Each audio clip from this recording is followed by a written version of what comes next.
দেখুন, জেনজি বলতে আপনাদের সামনে কি ধরনের চিত্র ফুটে ওঠে তা আমি জানি না। তবে আমার সামনে একটা মিশ্র চিত্র ফুটে ওঠে। তার ভালো দিক রয়েছে, মন্দ দিক রয়েছে, সবকিছুই রয়েছে।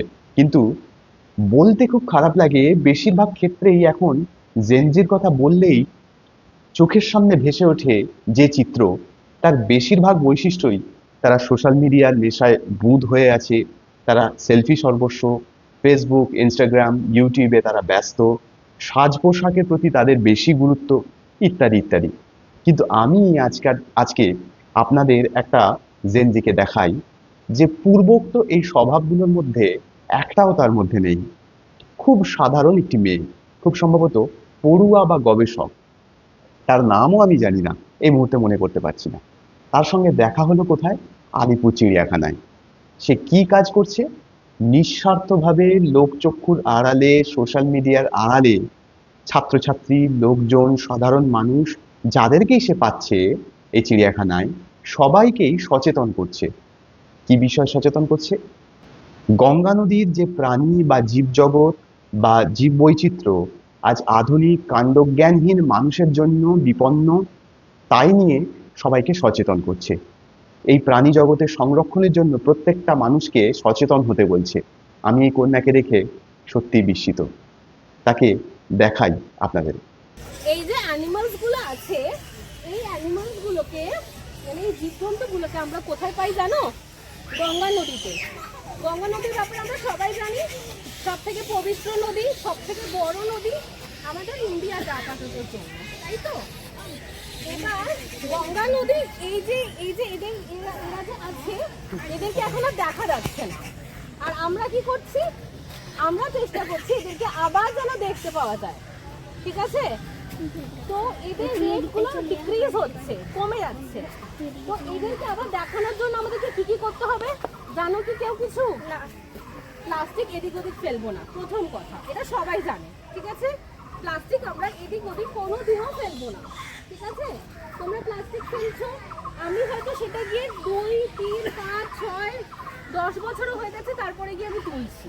তো এটা অনেকটা টাইম হয়ে যাচ্ছে, জার্মস হচ্ছে, ব্যাকটেরিয়া হচ্ছে, পলিউশন ক্রিয়েট হচ্ছে। আর সেকেন্ড কি জানো? জল অপচয় করব না। ঠিক আছে? বেশি শ্যাম্পু, বেশি সব সময় একটু কম জল অপচয় করব। ঠিক আছে? থার্ড কি? Food waste. ইন্ডিয়াতে 3rd নম্বর জিনিস হচ্ছে ফুড ওয়েস্ট। খাবার নষ্ট করব না। ঠিক আছে? এই তিনটে জিনিস মনে থাকবে।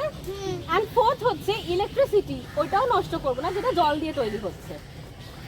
প্লাস্টিক ফেলবো না, জল অপচয় করব না, খাবার নষ্ট করব না,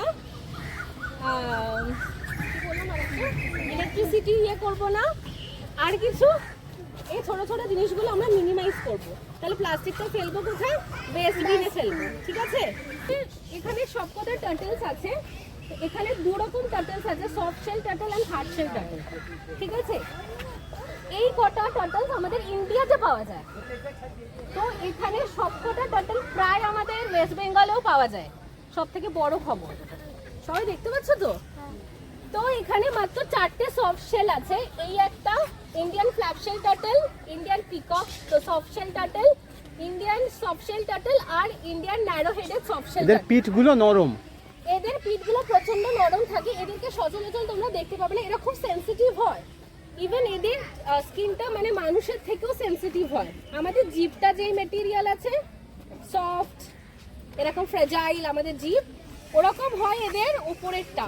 ঠিক আছে? একদম স্মুথ হয়। আচ্ছা, এইগুলোকে আমরা কোথায় সব থেকে, এইটা আমরা খুব পাওয়া যায় যদি কারো বাড়ি মেদিনীপুরে থাকে তো। ঠিক আছে? মেদিনীপুরে যে বড় বড় পুকুর আছে, এইটা অ্যাকচুয়ালিতে সেখানেই দেখা যায়। গঙ্গা নদীতে তো অবশ্যই, রূপনারায়ণ নদী, এইসব নদীগুলোতে যেগুলো গঙ্গার, আমি জানি এগুলো একটু বেশি বড়, হাইফাই লেভেল, তো নদীতে পাওয়া যায়। ঠিক আছে?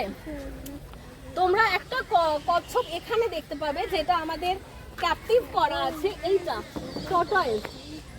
এই টর্টয়েসটা ওইখানে অ্যাকচুয়ালি ক্যাপটিভ করা আছে, কিন্তু আমি সকালে দেখছিলাম ওই কেসটা পরিষ্কার করছে, তো আমি জানি না আদৌ ওখানে ছেড়েছে কিনা।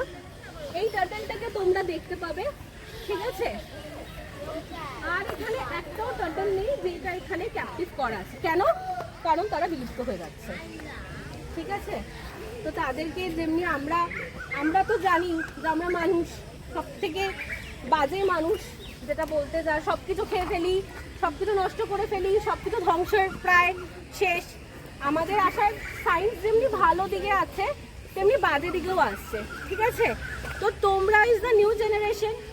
আজকে এখান থেকে হয়তো কোনো ইঞ্জিনিয়ার, ডক্টর, টিচার, লয়ার সব হবে। তো এটা হচ্ছে ফার্স্ট স্টেপ, যে এনভায়রনমেন্টাল অ্যাওয়ারনেসটা শুধু শুধু আমাদের না, সবার দরকার। তোমারও দরকার, আমারও দরকার, স্যারেরও দরকার, বাড়িতে যারা আছে সবার দরকার। তাহলে আমরা প্রথম ফার্স্ট স্টেপ, এখানে ওখানে অন্তত প্লাস্টিক ফেলবো না, আর যাই করি না কেন, ঠিক আছে? কারো কোনো কোশ্চেন আছে? তাহলে নেক্সট টাইম আবার দেখা হবে এখানেই, আর হয়তো নতুন স্পিসিসদের সাথে যারা সত্যি বিলুপ্ত হয়ে যাচ্ছে। Okay, thank you. Thank you. দেখুন, এই কন্যাকেই আমি যথার্থ জেনজি বলবো। আপনারা কি বলেন? লিখে জানাবেন।